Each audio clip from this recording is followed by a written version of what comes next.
Alright, hello everyone. This is Rich, and I am back with a Mr. Rich Yammers on about Dinner for Schmucks, starring Paul Rudd, Steve Carell, Zach Galifianakis, an appearance by Chris O'Dowd from the IT Crowd. He's awesome. A little appearance from Jeff Dunham, which he needs to burn in black as hell. The one guy from the guy with the glasses from what the hell's the goddamn name of the show? Fly the Conchords. I forget his name's like Julian maybe. Starts with a J. He was in it. Sorry. And yeah, movie was pretty funny. I mean, it wasn't hangover hilariously funny. But as far as like a Steve Carell kind of film, it's definitely better than Dan in real life. Yeah. Yeah. It's definitely, if I could put it in any terms, I say if you want to see a movie that has Steve Carell in it, that's not as kiddish as Despicable Me, which is out right now, it's definitely something to see. But it was pretty good. Was it rated R? Do you know if it was rated R or PG-13? I think it was PG-13. Yeah, because I mean, it wasn't anything that terrible in it. Essentially, the movie's about like Paul Rudd, who is like an executive guy, and he wants to be like, super VP, vice president, all that kind of stuff.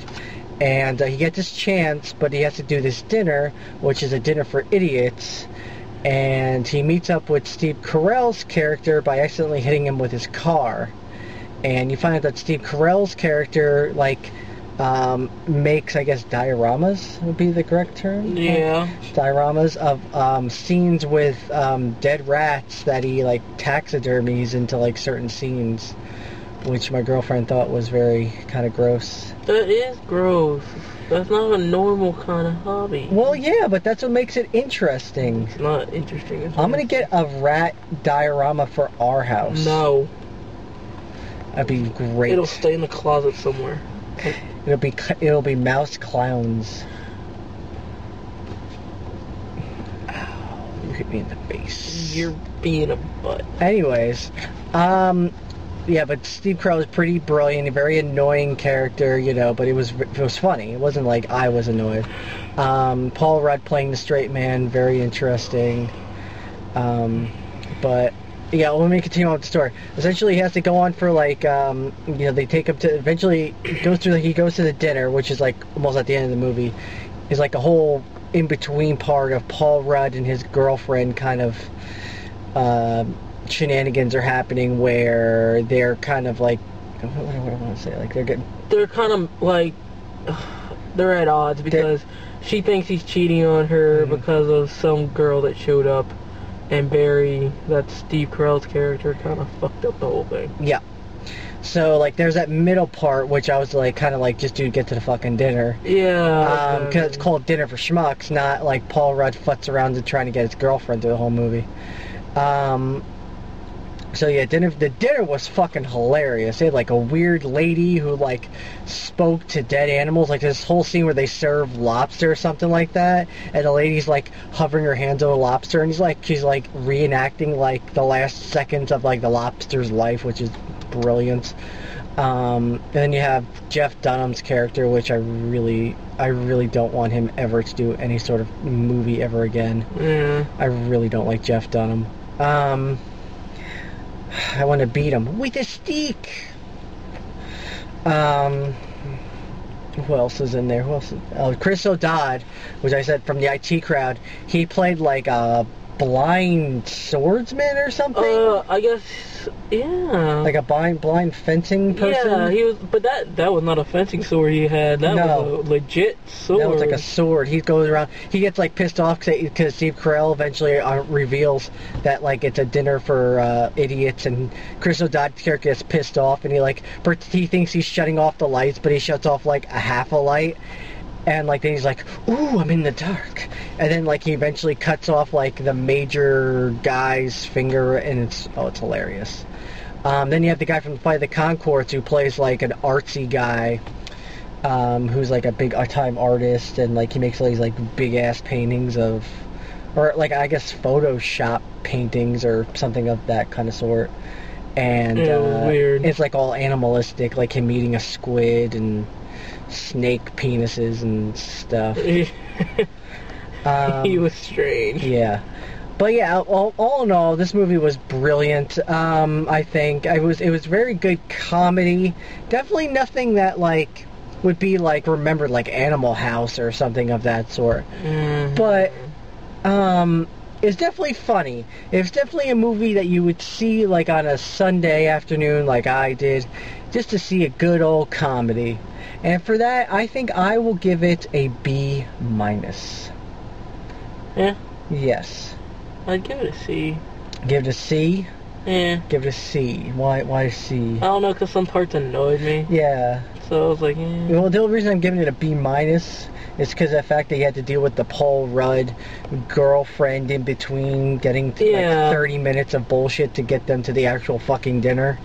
Yeah. You know, because, like, I mean, I don't think anything else suffered except for the fucking story. Like, it's called Dinner for fucking Schmucks. Get to the Schmucks already. Yeah.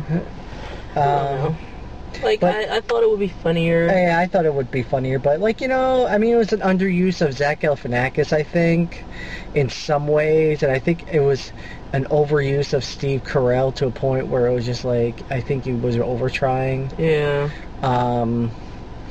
That's, like, being really nitpicky about it. But, I mean, a B- or a C is still alright in my book. I mean, it's definitely not, like, what's a bad comedy? Like, it's just fucking terrible shit. It's like the Halloween 2. Piece of fucking shit movie. Oh, I'm gonna get a comment about that. Why didn't you like Halloween 2? You just didn't get it. Whatever. Fuck you. You know, it's better than Halloween 3 Season of the Witch, and fuck you, I like Halloween 3 Season of the Witch. If it was just called Season of the Witch, you wouldn't have nothing to complain about, but because it has a Halloween label in it, ooh, it's so terrible. I hate Tom Atkins. Fuck you. You got it? Season of the Witch, brilliant. I think I like Steve Carell better in Despicable Me. Yes, yeah, I mean, if it was a better Steve Carell movie to see right this second, it would be Despicable Me, but if you didn't want to see a kid's movie, but you still wanted to get your Steve Carell fix on... I'd go to 40-year-old version. Well, you want to see the theaters, though. Whatever. It was okay. I'm not gonna bash it. It was just... Sometimes Paul Rudd has a tendency to annoy me. Yeah, well, that's what Paul Rudd does. Yeah. Like, he's funny, but in an annoying... Mm-hmm. You just want to see him in Clueless. I love Clueless. I know, it's like a weird stepbrother having sex thing going on in that thing. They weren't stepbrother and sister anymore. They were ex-stepbrother and sister, so it doesn't really count. It's still weird. That's not weird. It's like a weird Shakespearean thing to it. You can't see it, but she's blinking her eyes really quickly at me. That's her blinkinese. She's telling me I'm a jerk. Anyways, see it if you want. If you're a fan of Steve Carell and all the characters that I mentioned, it's definitely a good watch. If you could wait for dollar theaters, yeah, I'd maybe wait, or even a rent. But as I said, B- to a C. You know, yeah. Oh wait, don't forget to mention that the girlfriend has an annoying list. Oh yeah, she's like, oh Paul Rudd, I love you so much. It's so great that we're together. Yeah. Anyways, trailers, real quick. Morning Glory? Morning Glory, I think was the name of the trailer. Yeah, it has like Diane Keaton, Harrison Ford, and Rachel McAdams. Yeah. And that looks really good. It's like a funnier version of broadcast news. Or it seems like, and then it has like a little love story thrown in there, but it looks really interesting. Then there's another one from the makers of Juno. What? The one with the guy who jerks off. Oh, Switched? Switched with Jason Bateman and Jennifer Aniston. That was pretty good. That was about like a guy who like likes this girl and she wants to get like sperm or something She's gonna inseminate herself. Inseminate herself, and then like Jason Bateman like switches a sperm with his, and he like finds out he actually has a kid later on. Because he was drunk when he switched the sperm. Yeah, and like he has like a kid, 7 years old, and he's all neurotic like him. That seems interesting. And then lastly is Paranormal Activity 2. And I know I might get a comment or two about this, but I loved Paranormal Activity, and I will see Paranormal Activity 2. And I really do think from the trailer that that's the girl from the first fucking movie. It has the same kind of stance as the girl and everything. It looks like the girl to me, unless there's some other evidence that I can't see. To be fair, the girl from Paranormal Activity is pretty generic looking. Yeah, well, it could be somebody. It could be Jennifer Aniston for all I fucking know. I feel like Jennifer Aniston would not be a part of that movie, but you know, whatever. Huh? Yeah.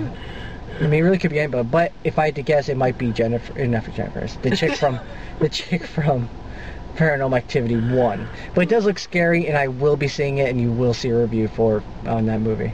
Anyways, that is it. As I said, give this movie a B- to a C. It is an okay watch if you're a fan of the people that are in this film. Go see Despicable Me instead. Exactly. Alright, so this has been Mr. Rich yammering on about Dinner for Schmucks. You schmuck. Yes. Goodbye.